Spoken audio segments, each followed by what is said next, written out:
ఏసే పరిష్కారము అనుదిన Bible study కార్యక్రమం ప్రేక్షకులందరికీ యేసుక్రీస్తు వారి కృపగల నామమున వందనాలు. ప్రభువునందు ప్రియ దేవుని బిడ్డలారా, నేటి దినము బైబుల్ స్టడీలో వాక్యాంశంగా యెహెజ్కేలు గ్రంథమును ధ్యానం చేసుకుందాం. మీరందరూ బైబుల్తోనూ నోట్బుక్తోనూ సిద్ధపడి ఉంటే దైవజనులు కారుపాటి శ్యాంసాగర్ గారు ప్రార్థన చేసి ఈ దినపు వాక్య పరిచర్య చేస్తారు. ప్రభువునందు ప్రియ దేవుని బిడ్డలారా, నేటి వాక్య ధ్యానము కొరకు ప్రార్థన చేసుకుందాం. దయచేసి తలలు వంచండి, ప్రార్థనలో ఏకీభవించండి.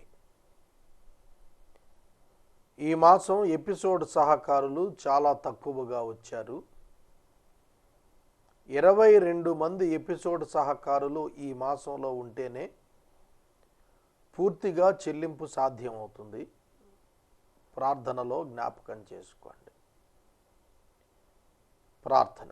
మమ్ములను మిక్కిలిగా ప్రేమిస్తున్న మా ప్రియ పరలోకపు తండ్రి, మీ పరిశుద్ధ గణనామమునకు వందనములు, స్తోత్రములు. మీ వాక్యము మా పాదములకు దీపము, మా త్రోవలకు వెలుగు. అట్టి వాక్యము చేత మమ్మును నడిపించుము, స్థిరపరచుము, బలపరచుము. ఎపిసోడ్ సహకారులను పంపించుము. వాక్యం వింటున్నవారు వాక్యాన్ని గ్రహించున్నట్లు కృప చూపండి. మా రక్షకుడైన యేసుక్రీస్తు నామమున ఈ మనవి అడుగుచున్నాము తండ్రి, ఆమెన్. ప్రభువునందు ప్రియ దేవుని బిడ్డలారా, మీ పరిశుద్ధ బైబిల్ గ్రంథాన్ని తెరవండి. యెహెజ్కేలు గ్రంథం 3వ అధ్యాయం 15వ వచనము నుండి వాక్యాన్ని గమనించండి. యెహెజ్కేలు గ్రంథం 3వ అధ్యాయం 15వ వచనం. నేను కెబారు నది దగ్గర తేలాబీబు అను స్థలమందు కాపురముండు చెరపట్టబడిన వారి యొద్దకు వచ్చి వారు కూర్చున్న స్థలమందు కూర్చుండి ఏమియు చెప్పకయు కదలకయు ఉన్నవాడనై 7 దినములు వారి మధ్యన ఉంటిని. యెహెజ్కేలు దేవుని దర్శనాన్ని చూచాడు. యెహోవా ప్రభావ స్వరూప దర్శనం అతనికి కలిగింది. అతడు అంతరంగంలో మండుతున్నాడు. యెషయా గ్రంథం 6వ అధ్యాయంలో యెషయా ప్రవక్త పరలోక దర్శనం, సింహాసన దర్శనం చూశాడు. అతని పెదవులకు అగ్ని తగిలించబడింది, పరిశుద్ధుడయ్యాడు. అతని హృదయమున పరిశుద్ధాత్మ మండుతున్నాడు. ఇర్మీయా భక్తుడు దేవుని వాక్కు చేత నింపబడినప్పుడు అతడు ప్రకటింపక మానితినా నా ఎముకలలో మండుచూ ఉన్న అగ్నివలే ఉండి మానలేకపోతున్నానన్నాడు ప్రకటన. యెహెజ్కేలు ఆ స్థితికి వచ్చాడు. దేవుని దర్శనం పొందినవారు, దేవుని యొక్క పిలుపు పొందినవాడు, దేవుని ఆత్మచేత బలము పొందినవాడు ప్రజలను చూచినప్పుడు వారికి కలుగు విపత్తు ఆపద ఎరిగిన వాడై వారికి వివరించటానికి వెళ్ళటానికి ఇష్టపడిన వాడై దుఃఖోన్ముఖుడై ఉంటాడు. ఆత్మల భారం కలిగిన వాడు కన్నీటితో ఉంటాడు, విలపించువాడుగా ఉంటాడు. దీనిలో ఏ సందేహం లేదు. యేసుక్రీస్తు ప్రభువు జీవించిన దినాల్లో, భూమి మీద ఉన్న దినాల్లో అనేకులు ఆయన యొక్క శిష్యులను గూర్చి ఆయనను ప్రశ్నించారు. యోహాను శిష్యులు ఉపవాసం ఉంటున్నారు, నీ శిష్యులు ఉపవాసం ఉండటం లేదేమిటి? యూదులందరూ ఉపవాసం ఉంటున్నారు, నీ శిష్యులు ఉపవాసం ఉండటం లేదేమిటి? ఆయన చెప్పాడు, పెండ్లి కుమారుడు ఇంట ఉండగా ఎవరైనా ఉపవాసం ఉంటారా? పెండ్లి కుమారుడు ఇంట ఉన్నప్పుడు ఎవరూ ఉపవాసం ఉండరు, విందు జరుగుతుంది. పెండ్లి కుమారుడు వెళ్ళిపోతాడే, ఆ తరువాత ఉపవాసం ఉంటారు. ప్రభువైన యేసుక్రీస్తు వారు భూమి మీద నుండి వెళ్ళిపోయిన తరువాత ఇమ్మీడియట్గా జరిగినదేమిటో జ్ఞాపకం చేసుకోండి. మేడగదిలో 10 దినాలు వాళ్ళు ఉపవాసం ఉండి కనిపెట్టారు, మౌనమైపోయారు. అవునా? కనుక దేవుని యొక్క వాక్యములో మనం చూస్తున్నప్పుడు యోబు గ్రంథము 2వ అధ్యాయములో చివరి వచనాలకు వచ్చేటప్పటికీ యోబుకు కలిగినటువంటి శారీరక శ్రమ, అతడు రోగి అయిపోయాడు, దారుణమైనటువంటి వ్యాధితో మొత్తబడ్డాడు, చిక్కిపోయాడు, ప్రభావం పోయింది, ఇంటి బయట వచ్చి కూర్చున్నాడు. అటువంటి స్థితిలో ఉన్నాడని తెలిసి అతని యొక్క స్నేహితులు 3, వారి యొక్క అనుచరుడు 4 వచ్చారు. ఎలీఫజు, బిల్దదు, జోఫరు. వాళ్ళు యోబు ఎదుటగా కూర్చున్నారు. యోబును చూస్తుంటే అతని దుఃఖాన్ని చూస్తూ, అతనికి కలిగిన శ్రమను చూస్తూ 7 దినములు మౌనంగా కూర్చున్నారు. లెగకుండా కూర్చున్నారు, మాట లేని వారుగా ఉన్నారు. అర్థమవుతుందా? ఒక్కసారి ఆ వచనం చదువుతాను మీకోసం, చూడండి. యోబు గ్రంథము 2వ అధ్యాయము 12వ వచనం. తేమానీయుడైన ఎలీఫజు, షూహీయుడైన బిల్దదు, నయమాతీయుడైన జోఫరు అను 3 స్నేహితులు వచ్చి దూరముగా నిలువబడి కనులెత్తి చూచినప్పుడు యోబును పోల్చలేక తమ వస్త్రాలు చింపుకొని ఆకాశము తట్టు తల మీద ధూళి చల్లుకుని ఎలుగెత్తి ఏడ్చారు. అతని బాధ అత్యధికంగా ఉండినని గ్రహించి ఎవరునూ అతనితో ఒక్క మాట అయినా పలుకక రేయింబగళ్ళు 7 దినములు అతనితో కూడా నేలన కూర్చుండిరి. 7 దినములు అతనితో కూడా నేలన కూర్చుండిరి, ఏమీ మాట్లాడలేదు. యెహెజ్కేలు కూడా అంతే. యెహెజ్కేలు కూడా ఇజ్రాయేలు జనాంగానికి కలిగేటువంటి విపత్తు, ఆపద కనులారా వీక్షించగలుగుతున్నాడు గనుక వారి ప్రతినిధులుగా చెరలో ఉన్నటువంటి వారి ఎదుట తేలాబీబు అనే స్థలంలో యూదుల ప్రతినిధుల ఎదుట కూర్చున్నాడు, మాట్లాడటం లేదు. 7 రోజులు అట్లాగే కూర్చున్నాడు. 7 days. విలాపము జ్ఞాపకం వస్తుంది, కన్నీరు జ్ఞాపకం వస్తుంది. ఆ దుస్థితి అతడు వివరించడానికి దేవుడు అతనిని సిద్ధం చేస్తున్నాడు. 16వ వచనం. ఆ 7 దినములు జరిగిన తరువాత యెహోవా వాక్కు నాకు ప్రత్యక్షమై ఈలాగు సెలవిచ్చెను. ఈ 7 సంవత్సరాలు, ఈ 7 దినములు 7 సంవత్సరాలకు పోలికగా ఉండి 7 ఏండ్ల తర్వాత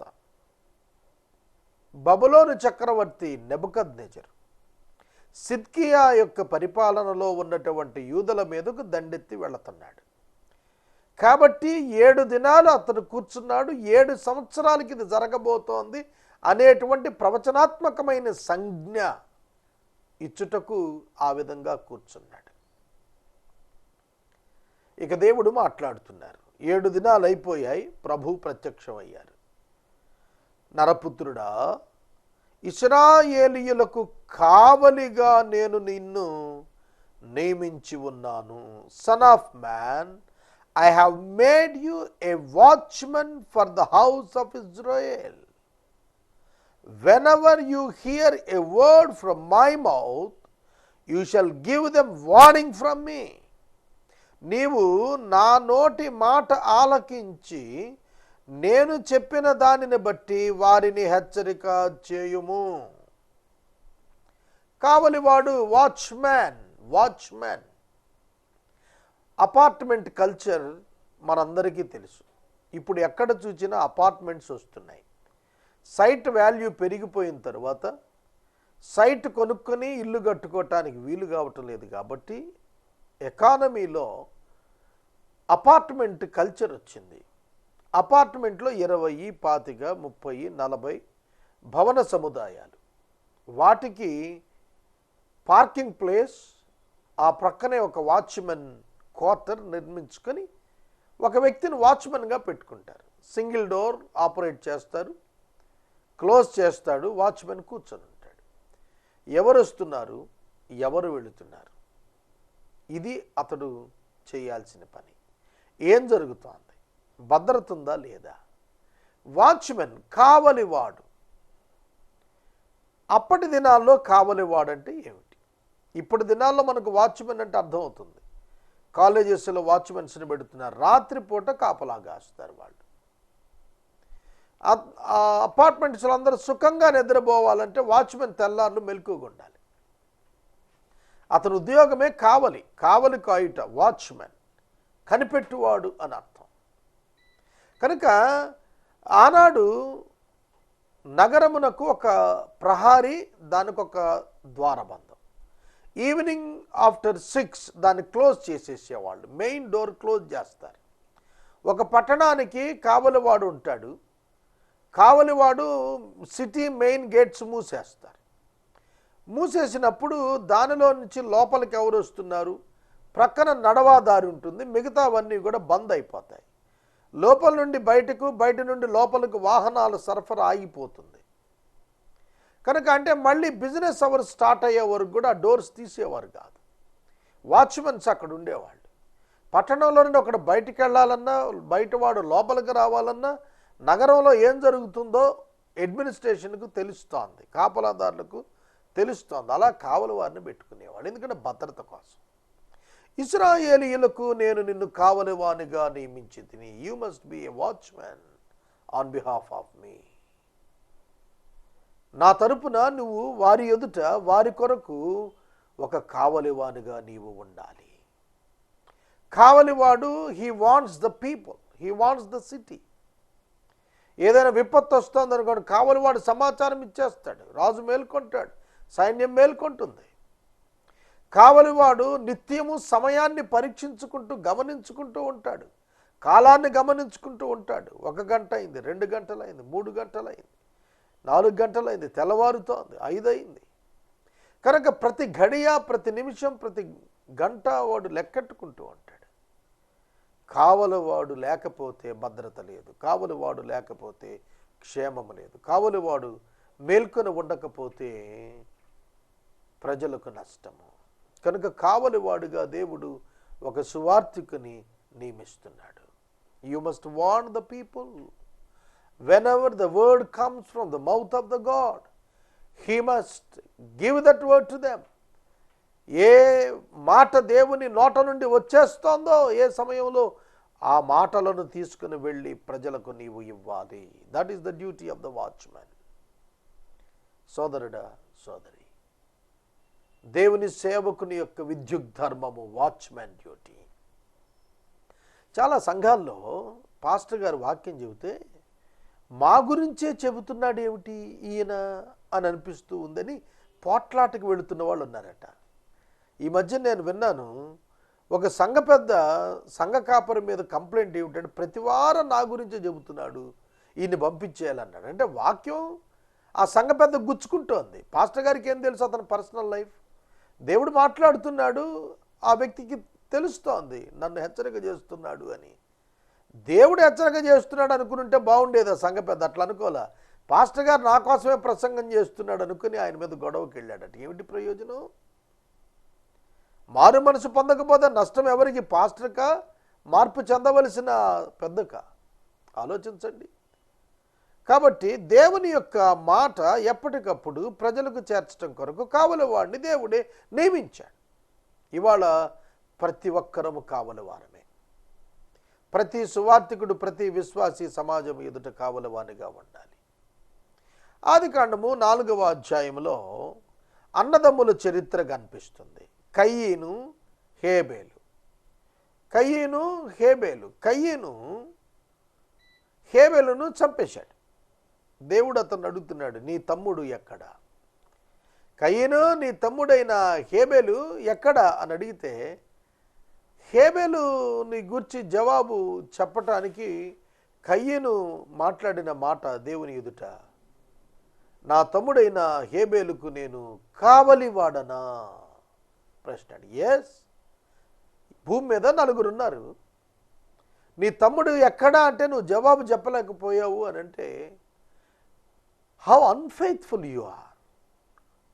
ఎంత జవాబుదారీతనం లేని వాడుగా ఉన్నావు, ఎటువంటి దుష్ట స్థితిలో ఉన్నావు అనేది మనకు అర్థమవుతుంది. కనుక నీ తమ్ముడైన హేబేలు ఎక్కడ అంటే వెంటనే నేను కావలివాడనా అని ప్రశ్నిస్తున్నాడు కయ్యేను. కావలివాడు కాక ఏమిటి? నీవు కాదు, నీ తండ్రి అయిన ఆదాము కూడా కావలివాడే. ఏదైనా వనమునకు దేవుడు ఆదామును కావలిగానే ఉంచాడు. డెలిగేటెడ్ అథారిటీ, కావలిగానే ఉంచాడు. మానవుడు కావలివాడే, ప్రతి మానవుడు కావలివాడే. ప్రతి తండ్రి తన యొక్క కుటుంబ సభ్యులందరి యొక్క ఆధ్యాత్మిక జీవితాలకు కావలివాడే. సోదరుడా, సోదరి, నిన్న ఒక ఆయన టీవీలో మాట్లాడుతున్నాడు, పాత నిబంధనలో స్త్రీలను అణగదొక్కారు అని చెప్పి మాట్లాడుతున్నాడు. బైబిల్ చాలామంది చదవక గ్రహించక మాట్లాడేస్తున్నారు క్రైస్తవ బోధకులు, చాలా ఇబ్బంది. ఓల్డ్ టెస్టిమెంట్లో స్త్రీ మందిరంలోకి వెళ్ళటానికి లేదు కాబట్టి అణగదొక్కేశారు. ఎవరు చెప్పారు అణగదొక్కారని? పురుషుడు దేవుని యొక్క మందిరానికి వచ్చి ఇన్స్ట్రక్షన్ తీసుకుని వెళ్ళి he must rule the family, అంతేగాని స్త్రీలను అణగదొక్కేయాలని అప్పుడు దేవుడు కదా అణగదొక్కినట్టు అయ్యేది మహిళలను? నా 1:26 ఆదికాండంలో దేవుడు ఇరువురిని సమానంగా చేశాడు. అణగదొక్కటం ఎక్కడుంది? కనుక చాలామంది ఎరుగక బైబిల్ని ఇష్టం వచ్చినట్టుగా వక్రీకరించి బోధించేస్తున్నారు. దేవుని యొక్క వాక్యం జాగ్రత్తగా మనం అర్థం చేసుకోవాలి. కావలివాడు, నువ్వు కావలివాడివి నీ యొక్క కుటుంబానికి. నువ్వు యవనస్తుడివైతే వృద్ధాప్యాన ఉన్న నీ తల్లిదండ్రులకు నీవు కావలివాడివి. వాళ్ళు భోంచేశారా లేదా, మందులు వేసుకున్నారా లేదా, ఆరోగ్యంగా ఉన్నారా లేదా, లేచి తిరుగుతున్నారా లేదా, సంతోషంగా ఉన్నారా లేదా, యూ మస్ట్ వాచ్. నువ్వు వాళ్ళను కాపలా కాయాల్సిందే. నీ బిడ్డలు చిన్నవాళ్ళు ఎదుగుతున్నారు, పాఠశాలకు వెళుతున్నారా లేదా, ఏ పుస్తకాలు చదువుతున్నారు, ఇంటర్నెట్లో ఏం చూస్తున్నారు, సెల్ ఫోన్ ఎలా వినియోగిస్తున్నారు, యు ఆర్ ఏ వాచ్మెన్. నీ భార్యకు నీవు కావలివాడవే. జాగ్రత్త, నువ్వు లెక్క చెప్పాల్సిందే. భార్య యొక్క సంపూర్ణ బాధ్యత పురుషునిదే. He is accountable before God for his wife. Suddenly, ఖచ్చితంగా మార్పు లేదు. కనుక మనం ఏం నేర్చుకుంటున్నాం? నాకెందుకండి అదంతా, ఇవాళ నాకెందుకండి ఫిలాసఫీ వచ్చేసింది. ఎక్కడ చూసినా పాస్టర్ గారు మీ సంఘ సభ్యులు ఏమిటండి పలానా చోట కనపడ్డారు అంటే, నాకెందుకు బ్రదర్ అవన్నీ, నాకెందుకండి అవన్నీ? ఏమయ్యా మీ అన్నదమ్ములు మీ తమ్ముడు పిల్లలు అక్కడున్నారు, మీ అక్క బిడ్డలు అక్కడ కనిపిస్తున్నారు ఏమిటనంటే, అవి మాకెందుకండి అవన్నీ? నాకెందుకు అని నువ్వు అనుకుంటే కుదరదు అని ప్రభువు పేరిట నేను మనవి చేస్తున్నాను. బైబిల్ ఏం చెబుతుందో తెలుసా? నీ శత్రువు యొక్క ఎద్దు గుంటలో పడితే విశ్రాంతి దినమైనా సరే దాన్ని నువ్వు బయటికి తీసుకెళ్ళి వాడికి అప్పచెప్పాలి. ఈ శత్రువుదిరే, చస్తే చచ్చింది, వాడికి నష్టం వస్తే వచ్చిందని అంటాక నీకు వీల్లేదు. నువ్వు చూసి వెళ్ళిపోతే నువ్వు దానికి జవాబుదారి అవుతావు. జాగ్రత్త. కనుక కావలివాడు అన్నప్పుడు ఒకడు, నేను ఎక్స్ప్లెయిన్ చేస్తాను, ఒకడు పాపంలో పడుతున్నప్పుడు వాడిని హెచ్చరిక చెయ్యకపోతే యు ఆర్ అకౌంటబుల్. అదే ఇక్కడ ఈ వచనాల్లో చెబుతూ వచ్చాడు, అలాగే 33వ అధ్యాయంలో కూడా చెబుతూ వచ్చాడు. కాబట్టి ఒకడు ఇంకా రక్షణ పొందలేదు, నీకు తెలుసు, వాడు నరకానికి వెళ్తాడని నీకు తెలుసు, కానీ రక్షణ సందేశం అతనికి తెలియదు, అది కూడా నీకు తెలుసు. రక్షణ సందేశం చెప్పాల్సిన బాధ్యత నీ మీద ఉందని కూడా నీకు తెలుసు, అయినా మౌనముగా ఉన్నావు అంటే you are accountable for that soul which was perished. ఏదైతే నాశనం అయిపోతుందో ఆ ఆత్మకు నువ్వు జవాబుదారివి. At least you should try to explain them the gospel. కనుక యెహెజ్కేలు గ్రంథం మనకు అర్థమైతే మనం ఇళ్లలో కూర్చోలేము, మందిరాలకు వెళ్ళలేము, మార్కెట్ ప్లేసెస్కి వెళ్ళి సువార్త ప్రకటిస్తాం. దేవుని చెప్పిన పని చేయుట అనగా దేవుని యొక్క మందిరములోనికి వెళ్ళి పాటలు పాడుకొని కూర్చొని వాక్యాలు చెప్పుకొని సంతోషించుకొని ప్రేమ విందులు పెట్టుకొని కొంతమంది పిక్నిక్లకు కూడా తీసుకెళ్తున్నారట సంఘాలని. ఎంత విచారకరం! How sad it is. సోదరుడా, సోదరి, నశిస్తున్న వారికి సువార్త ప్రకటించాల్సిన బాధ్యత విశ్వాసులపైన, దైవ సేవకులపైన దేవుడు మోపి ఉన్నాడు. నరపుత్రుడా, నేను నిన్ను కావలివానిగా నియమించాను ఇశ్రాయేలీయుల కొరకు. నీవు వెళ్ళాలి. నా నోట నుండి మాట వచ్చిన వెంటనే నువ్వు వెళ్ళి వాళ్ళకు ప్రకటించాలి. అనుదినం బైబిల్ ఎందుకు చదవాలో తెలుసా? మనల్ని రెగ్యులేట్ చేసుకోవటానికే కాదు, ఇతరులను కూడా రెగ్యులేట్ చేయటానికి. The real meaning of integrity, యథార్థత యొక్క నిజమైన అర్థం ఏంటో తెలుసా? నువ్వు యథార్థంగా ఉండటమే కాదు, you should make others to be integrated. ఇతరులు యథార్థముగా ఉండేటట్లుగా నీవు ఉండుట నీ యథార్థత. ఇతరులు తప్పులు చేసేటట్టుగా నువ్వు ప్రవర్తిస్తే నువ్వు యథార్థవంతుడు కాదు. ఇతరులు తప్పులలో కొనసాగేటట్లుగా నువ్వు ఊరుకొనుంటే నువ్వు యథార్థవంతుడు కాదు. దేవుడు నిన్ను యథార్థవంతుడిగా లెక్కించలేడు. He cannot. అర్థం చేసుకోండి. కనుక నీవు కావలివాడవే. సమాజము నశించిపోతుంది, నువ్వు కావలివాడవే. మనకు విజిలెన్స్ డిపార్ట్మెంట్ అని ఒకటి ఉంటుంది, నిఘా విభాగం. ఈ నిఘా విభాగం ఏం చేస్తుందంటే, ఇంటెలిజెన్స్ వర్గాలు, నిఘా విభాగాలు, విజిలెన్స్ వాళ్ళు ఎక్కడెక్కడ ఏమేమి జరుగుతున్నాయి అన్నీ కూడా పసిగట్టి కన్సర్న్ డిపార్ట్మెంట్స్ని యాక్టివేట్ చేస్తూ ఉంటారు. ఇంటెలిజెన్స్ డిపార్ట్మెంట్స్ వాళ్ళు డైరెక్ట్గా సీన్లోకి వెళ్ళరు. They will send the authorized authorities. కాబట్టి ఒక సేవకునిగా సమాజంలో ఎక్కడెక్కడ ఏ విధమైన అసమానతలు, అక్రమాలు ఉన్నాయో వాటన్నింటిని గుర్చినటువంటి బాధ్యత, వారు పాపములో కూరుకుపోతున్నప్పుడు వారు యూ షుడ్ టెల్ దెమ్, వాళ్ళకి చెప్పాలి. ఒక మాట చెప్పను, ఎంతోమంది పెద్ద పెద్ద యాజకులు ఉండగా బాప్తిస్మం ఇచ్చి యోహాను మాత్రమే రాజైన హేరోదును ఎందుకు విమర్శించాడు? విమర్శ అనొద్దు, హెచ్చరిక చేశాడు అనుకుందాం. నిలదీశాడు అనండి. ఇంకా ఒక మాటలో క్రైస్తవుడు నిలదీయువాడై ఉండాలి అంటే ఇవాళ ఎవరు కూడా ఎదరకు రారేమో, చర్చిలు ఖాళీ అయిపోతాయేమో. నిలదీసేవాడుగా ఉండాలి. You must correct the people, you must warn the people and you must correct the people. సహోదరుడా, లంచం తీసుకుంటున్నావు, తీసుకోవద్దు చెప్పు వెళ్ళి. నేను సేవకు వచ్చిన కొత్తలో లంచం మీద ఆర్టికల్స్ తయారు చేసి సైక్లోస్టైల్ చేయించాను. అన్ని ఆఫీసులకి వెళ్ళి అంటించేశాను. పొద్దున్న 6 గంటలకు బయలుదేరాను, గమ్ బాటిల్ తీసుకున్నాను, చాలా కార్యాలయాలకి వెళ్ళి అంటించేశాను. మళ్ళీ 10 గంటలకు వెళ్ళాను, మొత్తం చింపేశారు, ఎక్కడ కనపడలే నాకు. ఎవరు చేసి ఉంటారబ్బా ఈ పని అంటించింది అనేది వాళ్ళు ఎంక్వైరీ చేసుకుని నన్ను ఐడెంటిఫై చేశారు తర్వాత కొన్ని డిపార్ట్మెంట్స్ వాళ్ళు. నీవు వారిని హెచ్చరిక చేయాల్సిన అవసరం ఉన్నది. మనకెందుకండి ఇదంతా? కడుపులో నీళ్లు కదలకుండా, చల్ల కదలకుండా కూర్చుంటే చాలదు అన్నట్టు కూర్చుంటానికి యు ఆర్ ఎ క్రిస్టియన్. సమాజంలో ఉన్నటువంటి పాపమును కడిగి వేయాల్సినటువంటి బాధ్యత క్రైస్తవుడుగా నీకున్నది. జాగ్రత్త. ఈ విధానం మనం ఎప్పుడైతే సంఘంలో ఈ స్పిరిట్, కావలివాడను అనేటువంటి ఒక భావన ఎప్పుడైతే ప్రతి విశ్వాసలో తీసుకుని రాగలుగుతావో సమాజంలో మార్పు ప్రస్ఫుటంగా తీసుకురాగలుగుతాం. వాళ్ళు వినకపోతే వాళ్ళు ఉత్తరవాదులు. ఎందుకంటే ఇక్కడ సమాజ మార్పు కాదు ముఖ్యం, వాళ్ళ రక్షణ ముఖ్యం. అది మీరు గుర్తుపట్టాలి. మీరు ఎవరిని బాగు చేస్తారు? మీరు ఒక్కళ్ళే. నువ్వు ఒక్కడవే ఎంతమందిని బాగు చేస్తావు, నువ్వు ఒక్కడవే ఎంతమందిని ఉద్ధరిస్తావు అని నువ్వు అనుకోవద్దు. Go on like that. అలాగే ప్రయత్నం చేస్తూ ఉండు, ఖచ్చితంగా దాని ఫలితం ఉంటుంది.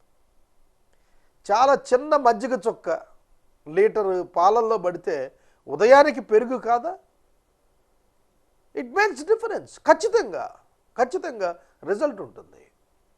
ప్రతి ప్రకటనకు రిజల్ట్ ఉంటుంది. దీన్ని మీరు మర్చిపోవద్దు. అడ్వర్టైజ్మెంట్స్ మీరు చూడండి, అబద్ధాలే కదా ఎక్కువ శాతం. అడ్వర్టైజ్మెంట్స్ పూర్తి అబద్ధాలు మనకు తెలుసు. గీటురాయిలో పెడితే 99% అడ్వర్టైజ్మెంట్స్ ప్రలోభపరిచేవని అందరికీ అర్థమవుతాయి. అట్రాక్ట్ ద పీపుల్ చేస్తున్నారు, వాళ్ళకి ఫలితం ఉండలేదా? మరి సత్యం చెప్పేవాడికి ఎందుకు ప్రతిఫలం ఉండదంటారు? ఖచ్చితంగా ప్రతిఫలం ఉంటుంది. Speak the truth. సత్యం మాట్లాడటం మొదలు పెడితే దాని శక్తి మీరు ఎరుగరు. అది ఖచ్చితంగా దాని పని చేసుకుంటూ వెళ్తుంది. నువ్వు కావలవాడవు, నా నోట నుండి మాట వచ్చినప్పుడు నీవు వారికి హెచ్చరిక చేయాలి. అందుకు నేను నిన్ను నియమించి తిని. You are appointed for this ministry. కొంతమంది అనుకుంటారు ఇవి చాడీలు అనుకుంటారు. పక్క సీటు వాడు లంచం తీసుకున్నాడు హయ్యర్ అథారిటీస్కి చెప్పేస్తే ఏమనుకుంటాడో మన సోదరు. నువ్వు తీసుకోపోతే తీసుకోపోయావయ్యా, తీసుకునేవాడిని పట్టిస్తున్నావేంటి, ముఖమాటాలు పోతాయి అని కొంతమంది అనుకుంటున్నారు. అట్లా అనుకోవద్దు. First warn that fellow. అతనికి హెచ్చరిక చేయాల్సింది ఏసీబీ పట్టుకుంటుందని కాదు, యేసయ్య ఎదుట పట్టుబడతావని హెచ్చరిక చేయి. ఏసీబీలో ఎంతమంది దొరుకుతున్నారండి? లక్షల మంది లంచగొండ్లుంటే పదుల సంఖ్యలో కూడా పట్టుబడరు. కానీ యేసు ఎదుట ఒక్కడు కూడా తప్పించుకోలేడు. ఒక్క లంచగొండి కూడా యేసయ్య ఎదుట తప్పించుకొనలేడు. నేను ఒక్క లంచం గురించే మాట్లాడాను. మిగతా ఏ అపవిత్ర కార్యమైనా కూడా సరే, నో వన్ కెన్ ఎస్కేప్. ధవళ సింహాసనపు తీర్పు ఎదుట నుండి ఎవడు తప్పించుకుంటాడు? సహోదరుడా, నో చాయిస్ ఫర్ ఆర్గ్యుమెంట్. ప్రభువు యొక్క తీర్పులో వ్యాజ్యమాడుటకు అవకాశం లేదు. సంపూర్ణమైన న్యాయాధిపతి శిక్ష విధించినప్పుడు ఏమవుతావు? కనుక నిన్ను నియమించి ఉన్నాను కాబట్టి వారిని హెచ్చరిక చేయుము. You are appointed to warn the people. అర్థమవుతుందా? కనుక నువ్వు సేవకుడు అయితే ప్రారంభించు. ఇవాళ ఈ పరిచర్య ప్రారంభించు. నీ ఇరుగు పొరుగు వారిని, నీ స్నేహితులను, నీ తెలిసిన వారిని, అయ్యా నీ ఆత్మ రక్షణ గురించి నువ్వు ఇవాళ ఆలోచించకపోతే నువ్వు నరకానికి వెళ్తావని చెప్పు. వాళ్ళు నిన్ను తిరస్కరిస్తే తిరస్కరించారు గాక. Proclaim the gospel. ప్రార్థన చేసుకుందాం. మనము ఇంతవరకు దైవజనులు కారుపాటి శ్యాన్సాగర్ గారి ద్వారా ఎహెస్కేలు గ్రంథమును ధ్యానం చేసుకున్నాము. ఈ కార్యక్రమం ద్వారా మీరు పొందుకొనుచున్న ఆత్మీయ మేలులు ఒక ఉత్తరం ద్వారా మాకు తెలియచేయండి. మీ ప్రార్థనా మనవులు మాకు తెలియచేస్తే ఏసే పరిష్కారం కార్యాలయంలో ఏర్పాటు చేసిన ప్రత్యేక ప్రార్థనా శిబిరంలో మీ కొరకు ప్రార్థిస్తాం. మీ కుటుంబ పక్షముగా ఒక ఎపిసోడ్ ప్రసారం చేయాలనుకునేవారు మాకు తెలియచేస్తే మా సిబ్బంది మీ గృహాలను దర్శిస్తారు. ముగింపు ప్రార్థన ఆశీర్వాదాలతో ఈ కార్యక్రమాన్ని ముగించుకుందాం. ప్రార్థన చేసుకుందాం. దయచేసి తలలు వంచండి, ప్రార్థనలో ఏకీభవించండి. మమ్మల్ని మిక్కిలిగా ప్రేమిస్తున్న మా ప్రియ పరలోకపు తండ్రి, మీకు వందనాలు, స్తోత్రాలు. వాక్యము విన్న బిడ్డలను దీవించము. ప్రతి విశ్వాసి వాచ్మెన్గా మారుటకు సహాయం చేయండి. సమాజమును యేసు నద్దకు నడిపించు పాత్రలునుగా ఆశీర్వదించము. యేసునామమున ప్రార్థిస్తున్నాము తండ్రి, ఆమెన్. తండ్రి అయిన దేవుని ప్రేమ, కుమారుడి యేసయ్య కృప, పరిశుద్ధాత్మని యొక్క అన్యోన్య సహవాసం సదాకాలం మనందరికీ తోడయుండును గాక. ఆమెన్.